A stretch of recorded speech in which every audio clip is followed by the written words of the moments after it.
Assalamualaikum, kembali lagi bersama saya Dia di Klinik Elisa Malang Channel. Di sini saya akan bertanya-tanya sih tentang ini cewek yang di sebelah saya. Bisa dibilang dia kepala sukunya Klinik Elisa.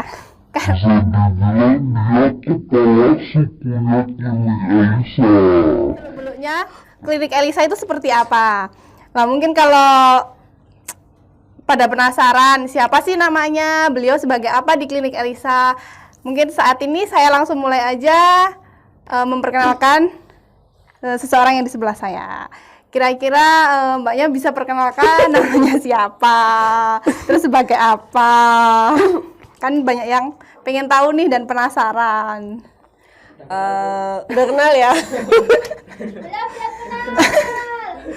Sudah, ini kepala suku gitu ya. Kepala suku karena kan hampir tahu semua tentang Klinik Elisa. Kalau kepala suku, dibilang kepala suku juga enggak, tertua juga enggak. Nama saya singkat kok, Restu Apriki Andani. Di sini jabatannya kalau saat ini ya, KTU. Kalau dulu ya banyak. Emang sebelumnya selain KTU jadi apa aja? Mulai pertama kali nih awal masuk Klinik Elisa tahun berapa? Terus sebagai apa?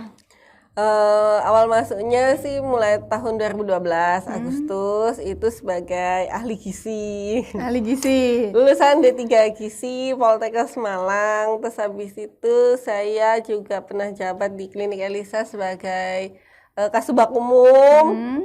Cukup lama sih kalau di kasubag umum juga. Terus kalau di ahli gizi di sini kita ada 2 ya. Satunya ada Mbak Lia. Mungkin lulusan Poltekkes juga. Nanti mungkin suatu saat dia ditampilkan di frame ini. Ya pasti nanti bakal satu persatu. Terus habis itu kasubag umum, habis dari kasubag umum baru saya pindah ke KTU. Kira-kira pertama awal masuk Klinik Elisa, kesan pertamanya masuk sini tuh gimana? Sebelumnya ya, nanti nonton YouTube-nya saya ya, konten saya ya, itu ada kok ceritanya sedikit. Jadi awal masuk Elisa itu tahun 2012 di bulan Agustus. Itu emang menggantikan teman juga karena di Klinik Elisa emang sudah ada ahli gizinya udah mulai lama. Emang nggak ada rawat inap sih saat itu, kita rawat jalan. Terus habis itu sebagai ahli gizi setelah ada rawat inap, nah baru nih ahli gizinya mulai berkembang, ibaratnya mengatur diet pasien, mengatur makan. Terus karena kita klinik kecil, kita cari kerjasama untuk catering makan pasien. Gitu. Habis dari gizi, nah kesannya kira-kira waktu di gizi gimana? Enak yang mana? Gizi, bagian kasubag umum atau KTU? Kalau dibilang enak, semua pasti enak. Semua pasti nggak enak juga. Karena semua pasti ada rintangan dan hambatan masing-masing.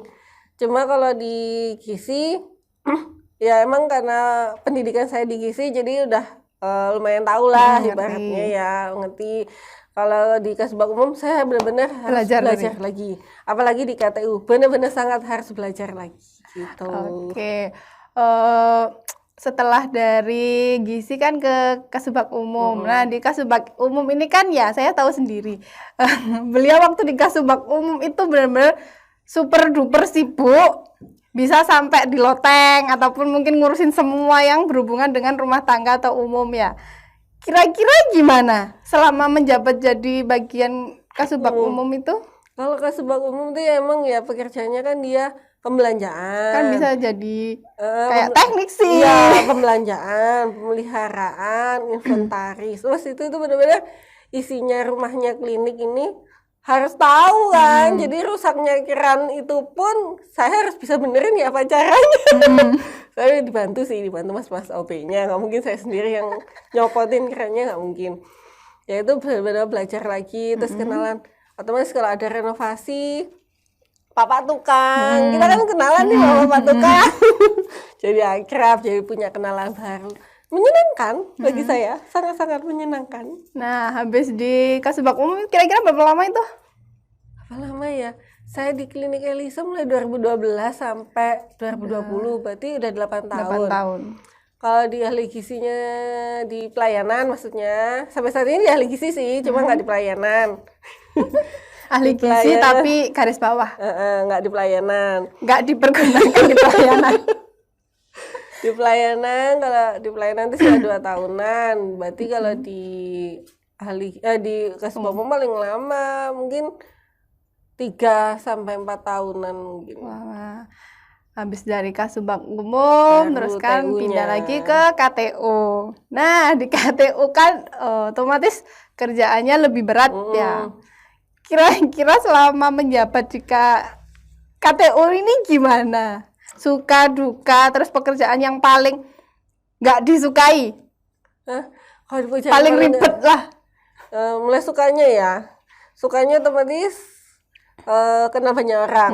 Soalnya menemui orang-orang baru karena kita menjaring kerjasama, nggak mati sampai situ aja kan. Kita cari asuransi baru, otomatis kenal sama orang baru walaupun kenalnya cuma lewat via WA, via email gitu aja. Tapi otomatis kan kita nyimpen namanya nih, kan masuk di status. Nah, lihat-lihat kan kenalan tuh dari situ.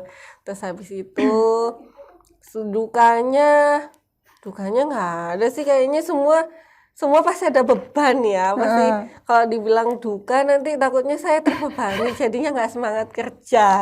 Yang paling pekerjaan yang paling membuat Stres aduh, ya? stres lah, apalah, kayak aduh kerjaan ini lagi itu apa sih? Sampai nggak bisa tidur, sampai ke bawah mimpi. Itu tuh kalau udah ngurus suatu izin dan izinnya ribet. Jadi contohnya nih, izin klinik udah mau habis perpanjangan, itu tuh ribet.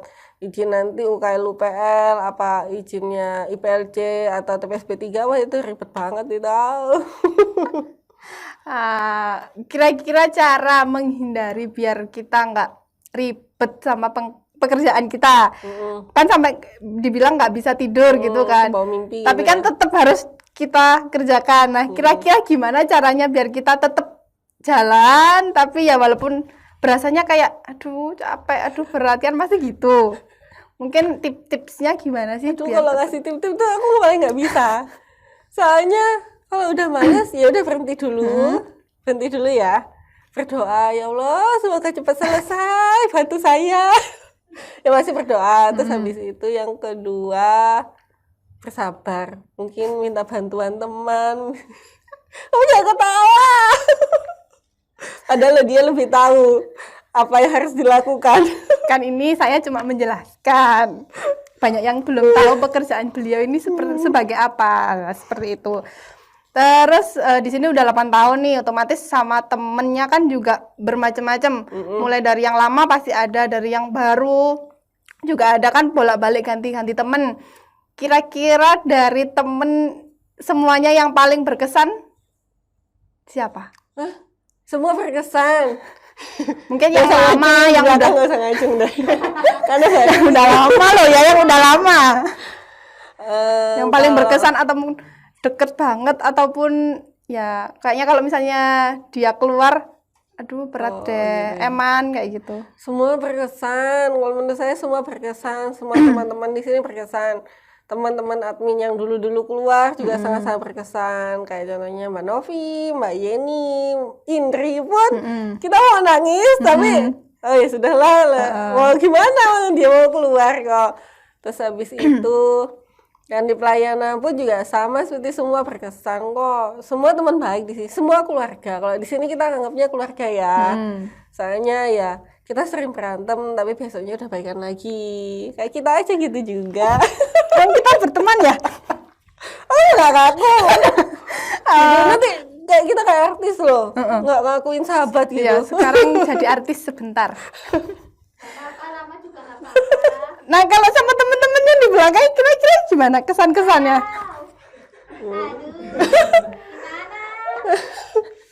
Kesannya ya baik semua ya, baik semua ya. Kalau dari teman-teman nih, kira-kira sosok Bu Restu ini seperti apa? Menakutkan. Oh, ya Allah. Masih gitu menakutkannya ya? Ya Allah. Dulu Lebih menakutkan siapa? Saya apa? Oh ya, dia apa aku? Beliau. Ya udah, ayo jujur. Dewa tidur. Dulu itu waktu kampus, waktu kuliah. Kan aku kan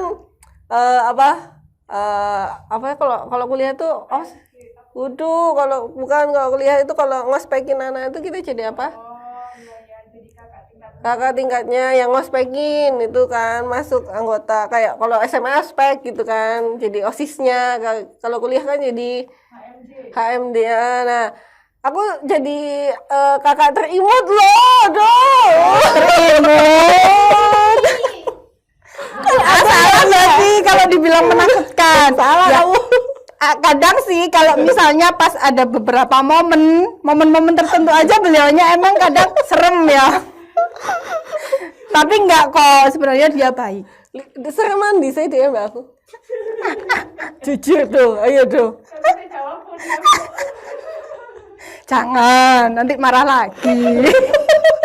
Nanti marah. Terus nih, di klinik Elisa 8 tahun. Sudah tahu tentang semua klinik Elisa. Nah, di saat-saat momen tertentu apa sih yang mungkin acara di Elisa ataupun kegiatan di Elisa yang paling berkesan? Paling berkesannya, yang saya berkesan sih bukan akreditasi, tapi kita rekreasi. Ya, Itu berkesan. Rekreasinya, soalnya apa? Rekreasi kan kita selalu ngajak keluarga biasanya. Kalau di sini tuh pasti ngajak keluarga.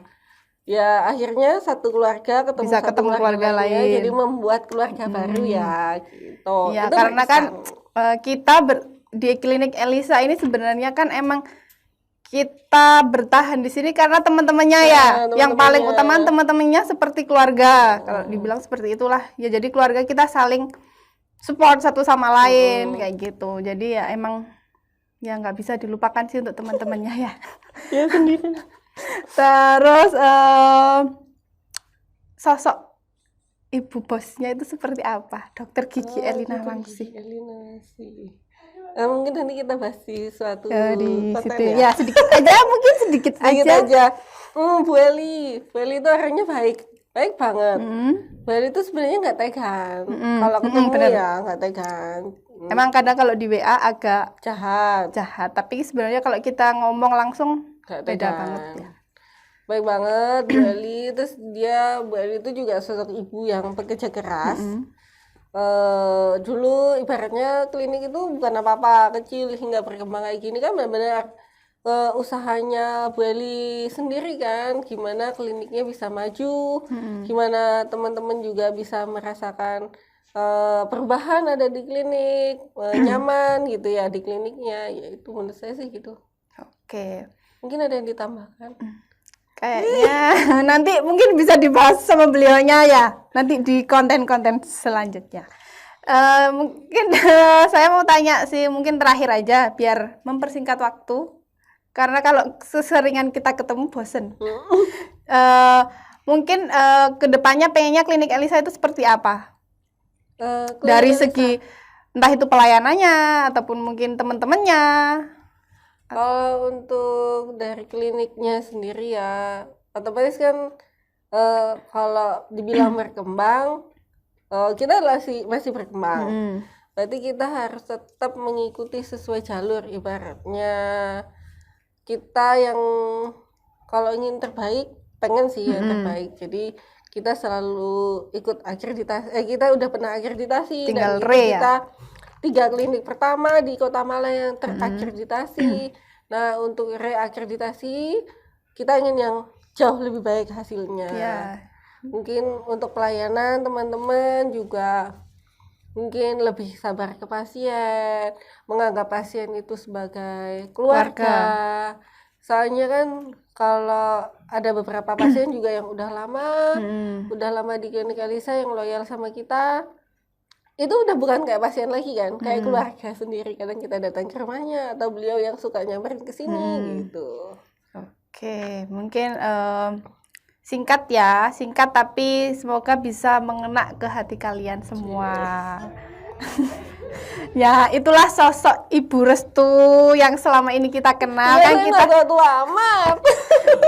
Tapi kan terkenalnya ibu ya, karena udah punya anak juga. Jadi ya itu mungkin sosok dari Ibu Restu yang di sini emang beliau lebih paham, lebih tahu tentang klinik itu seperti apa, yang mengurus-ngurusi semua tentang klinik itu emang beliau. Jadi mungkin ada beberapa orang yang nggak tahu kerjanya apa sih, beliau sebagai apa sih kayak gitu. Dan mungkin anak-anak di bawah pun juga belum paham benar kerjaannya beliau seperti apa gitu. Kalau dibilang jahat, dia nggak jahat, nggak menakutkan, dia baik banget. Tapi emang kadang dia tegas kalau ada karyawan ataupun anak-anak di bawah yang kurang mematuhi peraturan, emang beliaunya lebih tegas daripada saya. Kalau saya cenderung gampang marah, karena sekali dua kali dikasih tahu nggak bisa, saya cenderung gampang marah. Tapi kalau beliaunya emang tegas. Jadi mungkin sosok Ibu Restu itu seperti itu. Untuk selanjutnya tentang klinik mungkin akan dibahas sama Ibu Restu nanti di konten-konten selanjutnya. Mungkin cukup sekian konten dari saya. Kalau misalnya ada salah-salah kata atau salah perbuatan, saya mohon maaf. Wassalamualaikum warahmatullahi wabarakatuh. Salam Elisa, selamat siang.